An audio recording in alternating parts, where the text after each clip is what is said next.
Kaleessa saba biraatitu nu bitaa. Maqalee irraa dhufanii Oromiyaa bulchuu jechaa turemi.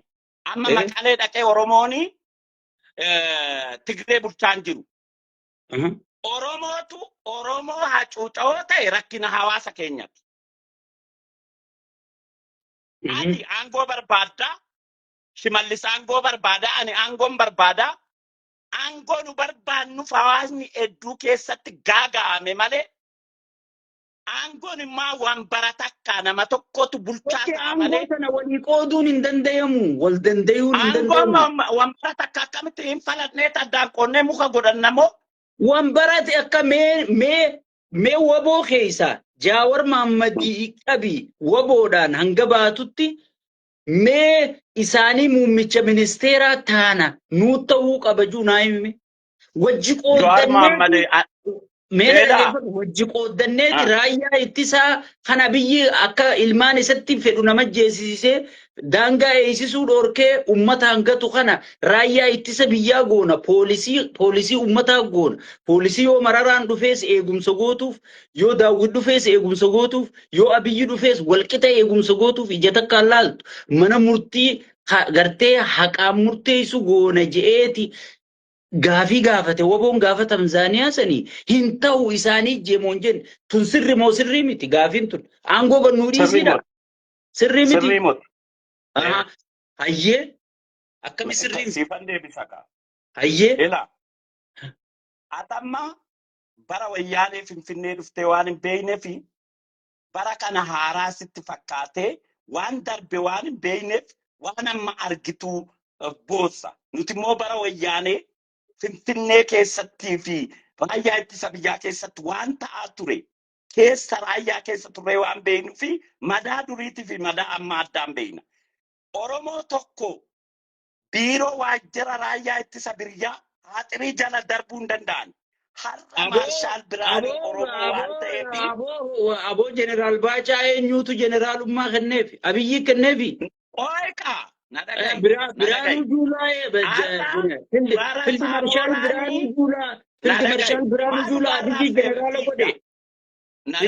Bara Saamoraa Yunus Makalaakaa ajaju Minisoota irraa daboodha dhuftanii Saamoraan gibbii nu galchiitii nu haasofsiisettanii dhiisiti xiyyaaran dhuftanii Finfinnee galuu sodaattu.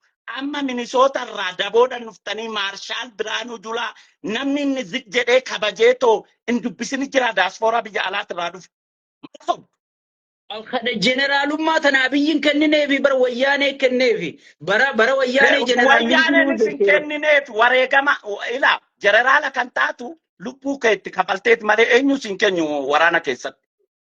Hayyee ummanni dhumaa jiru kun qabsoo akka ati gaafa kaa wayyaaneen si ariitee mirga kee falmachuu biyyaa baatetti falmachaa jira maaliif aangoo amma anaafsitu wal filmataa bar amma sabni biraanu hedduun jiru kan ergamu hin jiru amma hayyee dabarsi gaafii takkaan sii qabamma.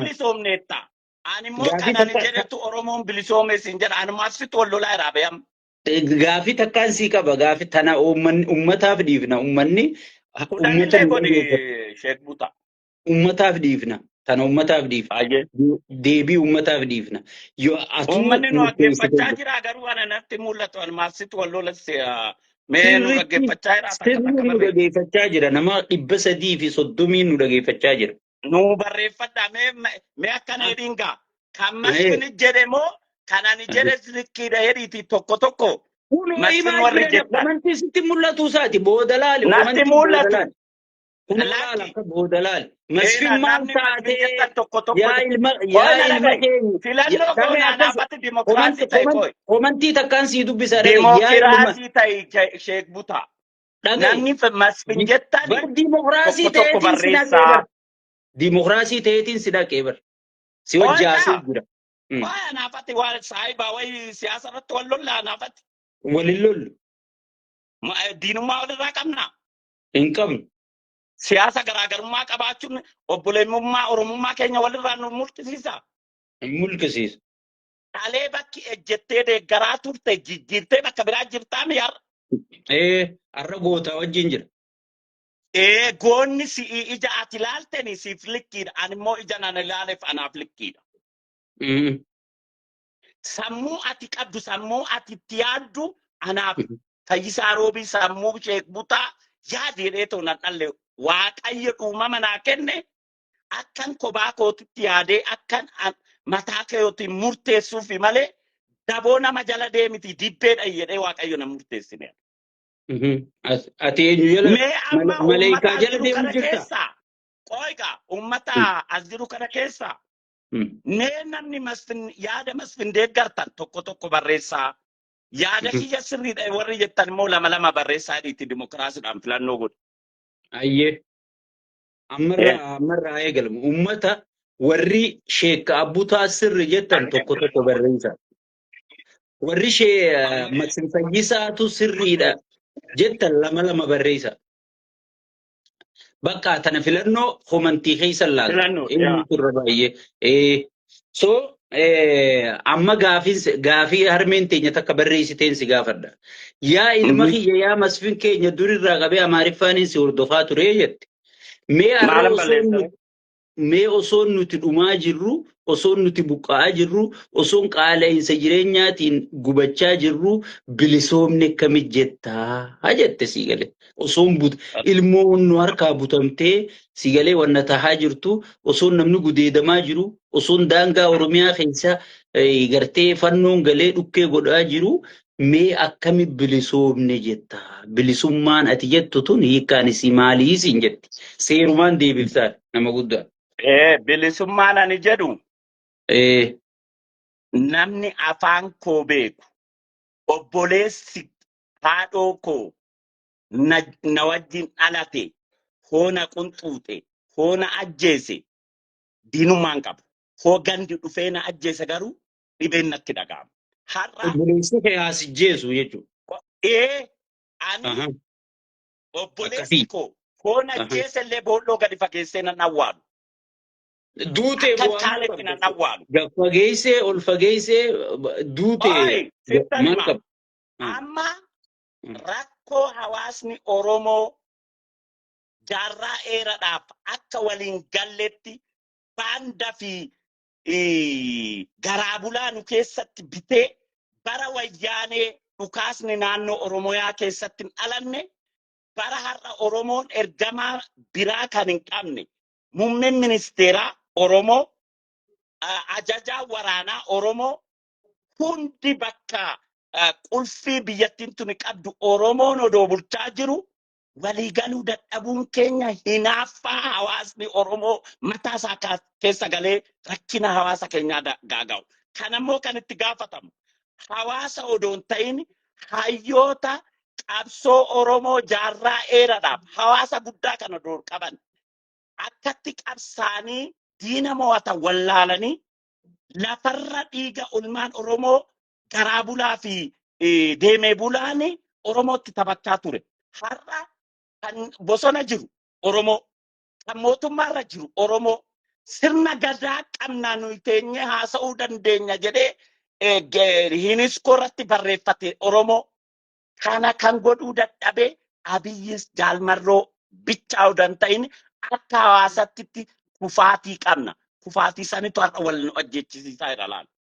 Thank you. Asirratti bakka tana sirreessi. Meemma amma mootummaan osoo garaa bal'atee waan mormitoonni guyyam dhageeffatee mormitoonni didimee naa'im. Ani immoo waan mormitoonni jedhanii hordofee jira waan mootummaa Foottaa galaa isin simannaa miti. Simannaa anaa fi si godhanii miti. Namni siyaasarra wal dhabe furmaanni isaa siyaasaa. Mee mootummaan garaa bal'atee hiikoo siyaasaa isin wajjin hiikkadhaa hoottaa na wajji haasawaa jee fakkeenya amma deengadda Daawit Ibsaatii fi Mararaa Guddinaa mee ilma keenya jedhanii osoo namni hunditti iyyuu dhaqanii wajjin mari'atan bu'aan harkan. Marroo dirribaa qilleensa mootummaan to'attu keessa gatii kafaleeti Tanzaaniyaa dhaqee waan hin reefu siin jeessan nu diriirsaa jennaan hin diriirsinu ja'an. mee waan mormitoonni didanii mootummaan offar godhee mootummaan kennee fi mormitoonni didan haadha teenya tanaa himi. Egaa ani akkuma kee kana rakkoon naannoo kee Oromiyaa keessatti jiru nageenya dhumee wal ajjeesuun gumaa Oromoo walirraa baafachuu hin danda'u. Oromootu caalatti badaa deemaa. Diinota waloo nu balleessuudhaaf deeman karaa xaraqnaa jirra malee walin mo'annu. Sheek Butaan ana ajjeesee aangoo hoggaa qabate. Obboleessi koo Sheek Butaadhaa boru hin bitamu bosona galaa. Hawaasa rakkoo hawaasa Oromoo kaasanii ijoolleen dogongortee sirriis taatee gaafii Oromoo qabatanii bosona jiraatan. Mootummaan kun garaa bal'atee mari'atee ijoollee tana nageenyi hawaasa Oromoo keessatti bu'uu qaba kanan jedhu dhaaba biltsiginnaa hayyoota Oromoo biltsiginnaa keessa jiran gisee hunda nan gaafadha. Deebiin naa deebi'u maal jedhu? Gaafiin isaanii kan dhumaa aangoo nuu kennaati. Oromiyaa nu bulchineeti saniin booddee isin wajjiniin filannoodhaaf dhiyaanna malee isin aangoorra teessanii qawwee isinii kennu hin gallusi isin hin amannu jedhu. Isaan Oromoodhaa waan bosona jiraniif hin amanamu. Warroonni aangoorra jiru kan immoo Oromoo biratti hin amanaman. Hin jenne kijiba hin jenne. Mee ati gaafii isaan irratti wal lolan naa ibsi kaa. Anaa si ibsaa dhageeffadhu. Naa ibsi. Wahumaan reefu siin jeesani. Maali?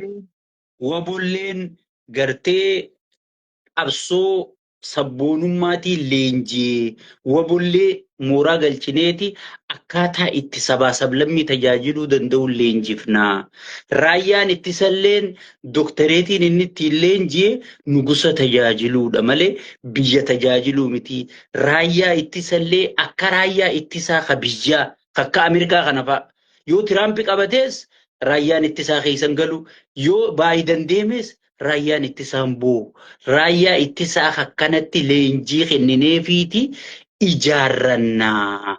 UN illee baay'ata nuu baaftee Ameerika illee waada galteefi jechuu gaafas. UN illee baay'ata nuu baafteeti nutiis akkasin leenjifannee isinis akkasin leenjifannee walitti marji goonee nutiis aangoo akkuma gantoota galesanii qoodanitti gahee teenyaan aangoo nuu qoodanii isinii wajji biyya teenya hooggannaa hanganuma jedhaniin. Malee aangoo gadhiisaa namni jeen tokko hin jiru. Eeshi mee gaafis si gaafadha. Ayyee. Oromiyaan seera biyyattii Itoophiyaa kana keessatti bitamti moo biyya taate kophaatti mirga kana qabaatti? Isteenni kophaa mirga mataasaa Minisootaan kopha qabdi ati kanan beektu. Raayyaa ittisa biyyaa